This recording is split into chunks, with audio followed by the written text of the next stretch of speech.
जंगलों की गहराइयों में, जहां धूप भी पूरी तरह से नहीं पहुंच पाती थी। उस जगह को लोग नगारा कहते थे, एक खोया हुआ शहर। लेकिन इस शहर का असली रहस्य सिर्फ खंडहरों में छिपा नहीं था, बल्कि उसकी रखवाली करने वाले एक अद्भुत प्राणी में था, एक सफेद अजगर, व्हाइट सर्पेंट गार्डियन। नागरा शहर की दास्तान। बहुत पुराने समय में नागारा एक समृद्ध राज्य था। वहां के लोग सोना, चांदी और रत्नों से बने महलों में रहते थे। उनके मंदिर ऊंचे ऊंचे थे और बाजार हरदम रोशनी से जगमगाते रहते थे।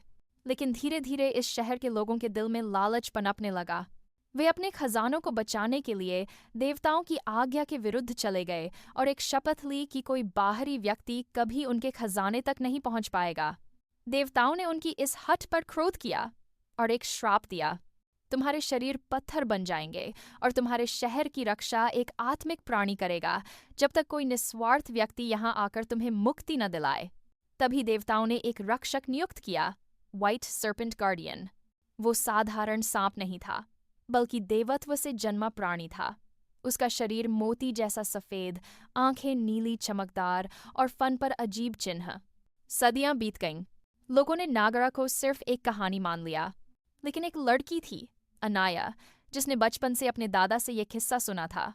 उसके दादा अक्सर कहते थे, बेटी, असली खजाना सोना चांदी नहीं बल्कि ज्ञान और सच्चाई है, और नागरा में ये रहस्य छिपा है। अनाया एक शोधकर्ता, आर्कियोलॉजिस्ट बनी।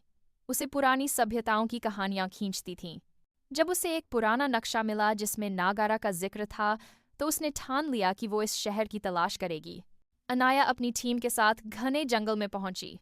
रास्ता आसान नहीं था। कहीं दलदल, कहीं जंगली जानवरों की आवाजें और कहीं पेड़ों से लटकती रहस्यमयी लताएं। टीम के ज्यादातर लोग डर गए और वापस लौटना चाहते थे। लेकिन अनाया बोली, अगर ये सिर्फ कहानी होती तो ये नक्शा क्यों होता? हमें सच्चाई जाननी होगी। आखिरकार वे एक ऐसी जगह पहुंचे जहां आधे टूटे फूटे महल, टूटी मूर्तियां और चुप्पी पसरी हुई थी। हवा भारी थी, जैसे कोई उन्हें देख रहा हो। अचानक जमीन कांप उठी। टूटी दीवारों के पीछे से धुंध छटने लगी और एक विशाल सफेद सांप बाहर आया।